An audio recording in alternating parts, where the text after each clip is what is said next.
La poussée d'Archimède, mesure de la masse volumique.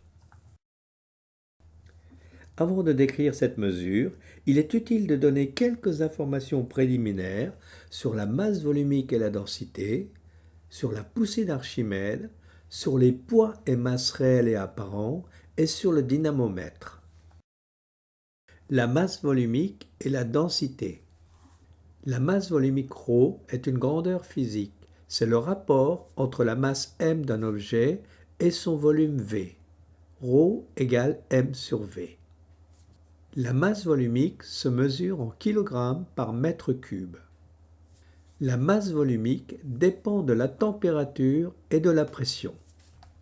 Voici quelques valeurs de la masse volumique.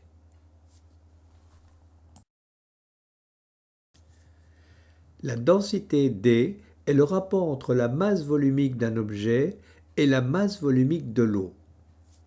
L'unité de densité est sans dimension et s'exprime avec un nombre. Voici quelques valeurs de la densité. La poussée d'Archimède π est une force qui agit sur un corps complètement ou partiellement immergé dans un fluide au repos, comme de l'eau, de l'huile ou de l'air. Cette force π est due à la pression du fluide sur le corps. π est dirigé verticalement vers le haut et est égal à l'opposé du poids du volume du fluide déplacé.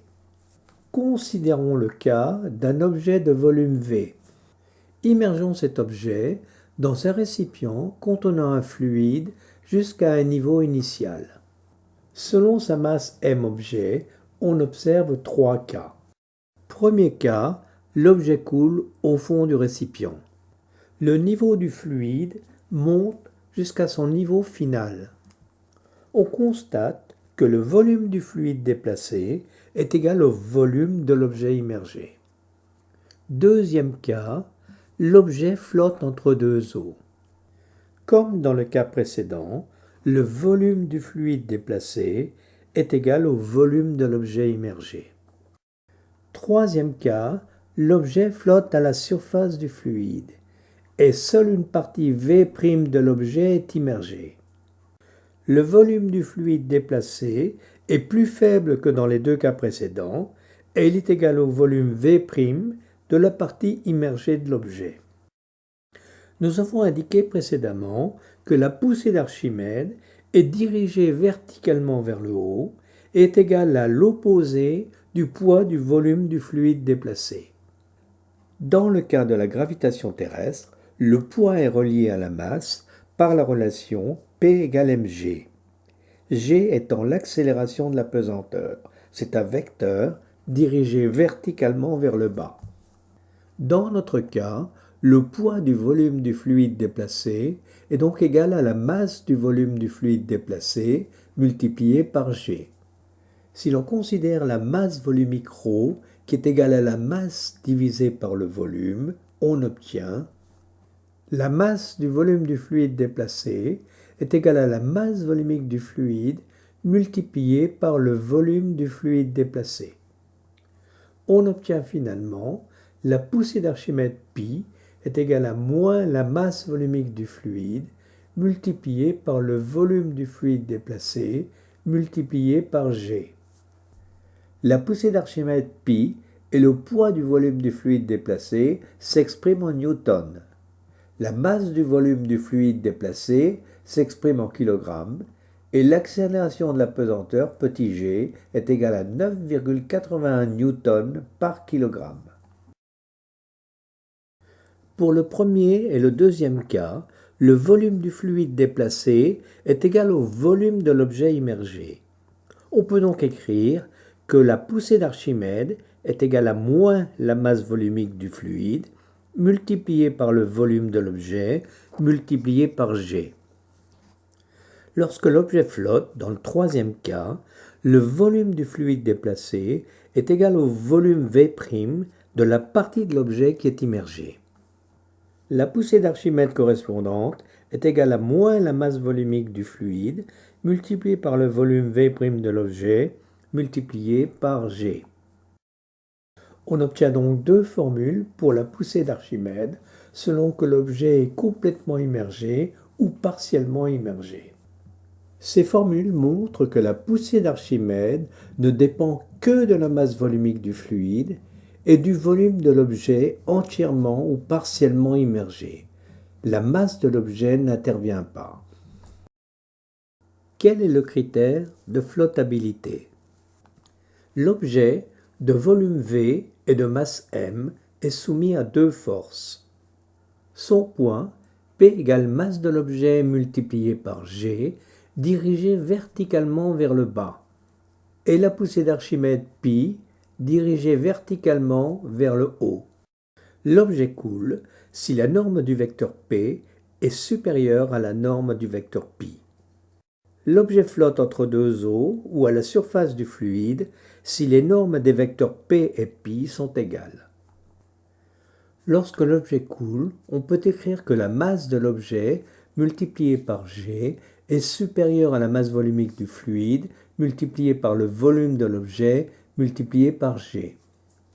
En éliminant G situé des deux côtés de l'inéquation et en faisant intervenir la masse volumique de l'objet, on peut écrire que la masse volumique de l'objet multipliée par le volume de l'objet est supérieure à la masse volumique du fluide multipliée par le volume de l'objet. Soit finalement, la masse volumique de l'objet est supérieure à la masse volumique du fluide. De la même façon, on obtient dans le deuxième cas la masse volumique de l'objet est égale à la masse volumique du fluide. Le troisième cas est légèrement différent car il fait intervenir le volume V' de la partie immergée de l'objet. On a donc M objet multiplié par G est égal à ρ fluide multiplié par V' objet multiplié par G. Soit ρ objet multiplié par V objet est égal à ρ fluide multiplié par V' objet. Par conséquent, ρ objet divisé par ρ fluide est égal à V' objet divisé par V objet. Comme le volume V' de la partie immergée de l'objet est inférieur au volume V de l'objet, V' objet divisé par V objet est inférieur à 1. Et finalement, on obtient la masse volumique de l'objet est inférieure à la masse volumique du fluide. En conclusion, la flottabilité de l'objet dépend des valeurs respectives de la masse volumique de l'objet et de la masse volumique du fluide. On parle de flottabilité négative lorsque l'objet coule, de flottabilité neutre lorsque l'objet flotte entre deux eaux, et de flottabilité positive lorsque l'objet flotte à la surface du fluide. Remarque, la poussée d'Archimède pi se produit avec tous les fluides, y compris l'air. Cependant, la masse volumique de l'air est très faible, 1,2 kg par mètre cube, comparée à 1000 kg par mètre cube pour la masse volumique de l'eau. La poussée d'Archimède dans l'air est négligeable et dans la plupart des cas, elle n'est pas considérée. Si le fluide est l'eau, on peut considérer la densité. La densité d'un objet est égale à la masse volumique de cet objet divisée par la masse volumique de l'eau. Cette densité est sans dimension. Dans ce cas, l'objet coule si sa densité est supérieure à 1, il flotte entre deux eaux si sa densité est égale à 1, et il flotte à la surface de l'eau si sa densité est inférieure à 1. Considérons maintenant le point réel et le point apparent. Dans l'air, et en négligeant la poussée d'Archimède, un objet de masse réelle subit l'attraction de la pesanteur G. Il est soumis à un point réel dirigé verticalement vers le bas. Ce point réel est égal à la masse réelle multipliée par l'accélération de la pesanteur G. Si l'objet est libre, alors il subira une chute libre verticale selon un mouvement rectiligne uniformément accéléré. On peut mesurer le poids réel avec un dynamomètre. Il s'agit d'un dispositif permettant de mesurer les forces. Il existe différents types de dynamomètres, mais le plus simple est constitué d'un ressort qui se déforme de façon linéaire avec la force F. L'objet est suspendu au dynamomètre par un fil et il est immobile. Le fil exerce une tension T sur l'objet. La deuxième loi de Newton indique que cette tension est égale à l'opposé du poids réel. Dans un fluide, par exemple dans le cas de l'eau, un objet de masse réelle est également soumis à un poids réel dirigé verticalement vers le bas. Mais il subit aussi une poussée d'Archimède π. Π est égal à moins la masse volumique de l'eau multiplié par le volume de l'objet multiplié par g. Π est dirigé verticalement vers le haut. Si la masse volumique de l'objet est supérieure à la masse volumique de l'eau, alors la norme du poids réel est supérieure à la norme de π. C'est le cas présent. Additionnons les deux vecteurs poids réel et π. Pour ce faire, on place le vecteur π à l'extrémité du vecteur poids réel. La résultante est le vecteur poids apparent. Le poids apparent est dirigé verticalement vers le bas. La norme du poids apparent est égale à la norme du poids réel moins la norme de la poussée d'Archimède π. Soit la masse réelle moins la masse volumique de l'eau multipliée par le volume de l'objet, le tout étant multiplié par g. On peut aussi écrire que le poids apparent est égal à la masse apparente multipliée par g. En conséquence, l'objet coule au fond du récipient. Il a une flottabilité négative. L'objet subit une force de réaction R dirigée vers le haut et égale à l'opposé du poids apparent.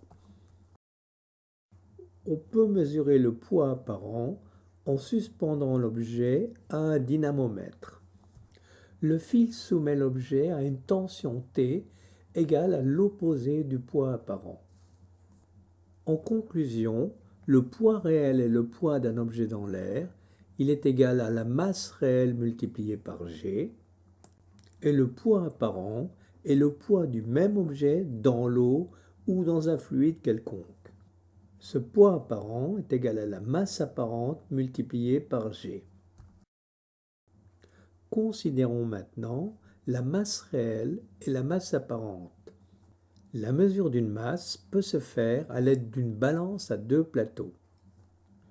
Pour mesurer la masse réelle d'un objet dans l'air, on peut suspendre cet objet à l'un des plateaux de la balance et équilibrer la balance en plaçant des poids de masse m est égal à la masse réelle sur l'autre plateau. On pratique de la même façon pour la mesure de la masse apparente d'un objet dans l'eau. Cette masse apparente est égale à la masse réelle moins la masse volumique de l'eau multipliée par le volume de l'objet. En faisant intervenir la masse volumique de l'objet, on peut encore écrire que la masse apparente est égale à la masse réelle multipliée par 1 moins la masse volumique de l'eau divisée par la masse volumique de l'objet. Passons à la mesure expérimentale de la masse volumique. Dans cette vidéo, nous limiterons la mesure de la masse volumique à des solides. On peut considérer deux cas de figure. Dans le premier cas, l'objet a une forme simple.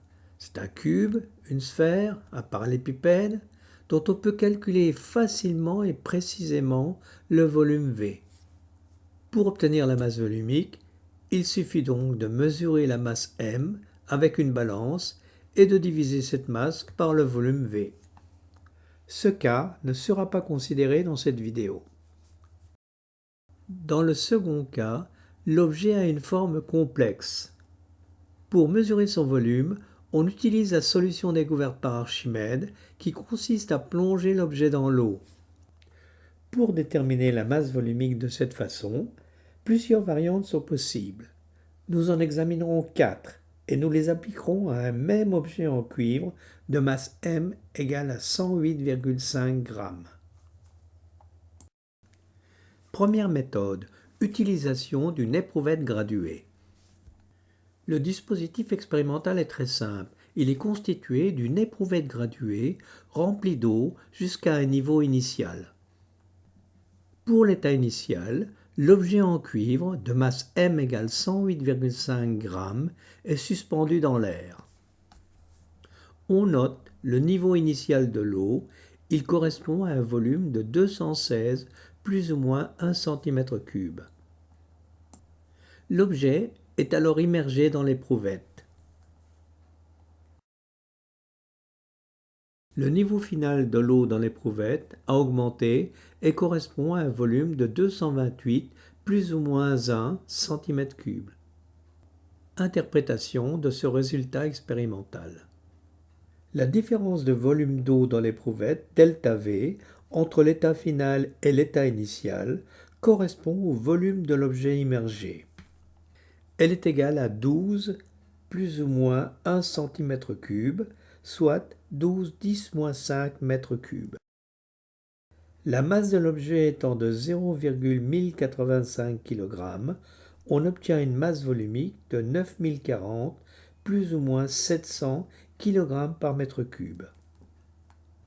Cette valeur expérimentale est en accord avec la masse volumique du cuivre qui est de 8960 kg par mètre cube. On note que la précision de la mesure de la masse volumique est très médiocre.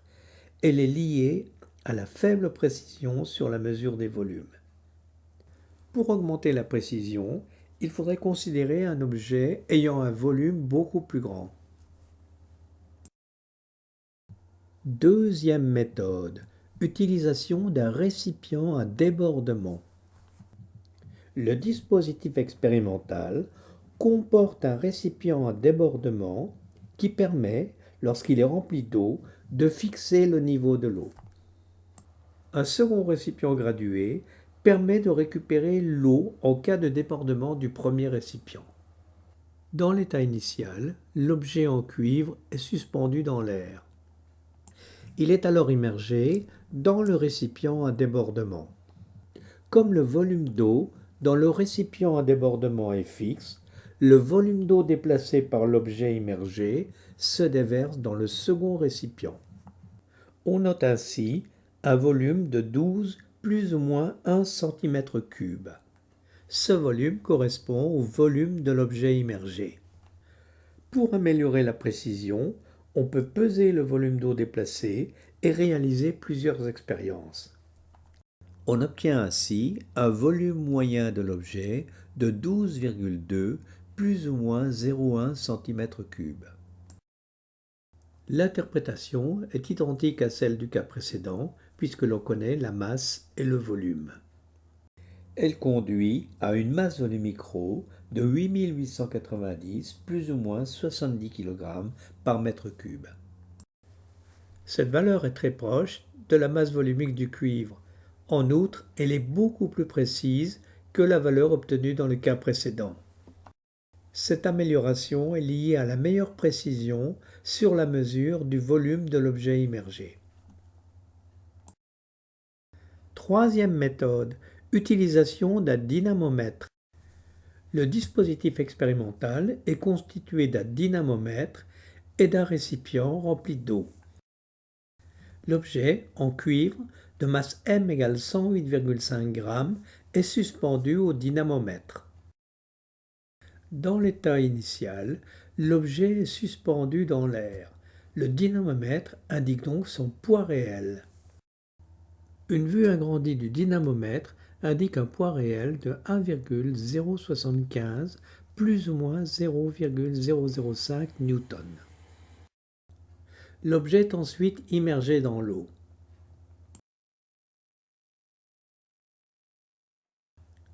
Pour l'état final, l'objet étant immergé dans l'eau, le dynamomètre indique son poids apparent. Il est de 0,950 plus ou moins 0,005 newton. Interprétation des résultats. Cette expérience nous a permis d'obtenir les poids réels et apparents de l'objet. La différence entre le poids réel et le poids apparent est égale à la poussée d'Archimède π, et cette poussée d'Archimède est égale à la masse volumique de l'eau multipliée par le volume de l'objet multiplié par g. Le volume de l'objet est donc égal au poids réel moins le poids apparent divisé par la masse volumique de l'eau et par g. En outre, le volume de l'objet est aussi égal à la masse réelle divisée par la masse volumique de l'objet. Donc la masse réelle divisée par la masse volumique de l'objet est égale au poids réel moins le poids apparent divisé par la masse volumique de l'eau et par g. On obtient finalement la masse volumique de l'objet est égale à la masse volumique de l'eau multipliée par la masse réelle multipliée par g, le tout divisé par le poids réel moins le poids apparent. L'application numérique donne une masse volumique de l'objet de 8515 plus ou moins 500 kg par mètre cube. Cette valeur est proche de la masse volumique du cuivre, mais la précision est très médiocre. Quatrième et dernière méthode, utilisation d'une balance. Le dispositif expérimental est constitué d'une balance à deux plateaux et d'un récipient contenant de l'eau. Dans l'état initial, l'objet en cuivre est suspendu au plateau gauche de la balance.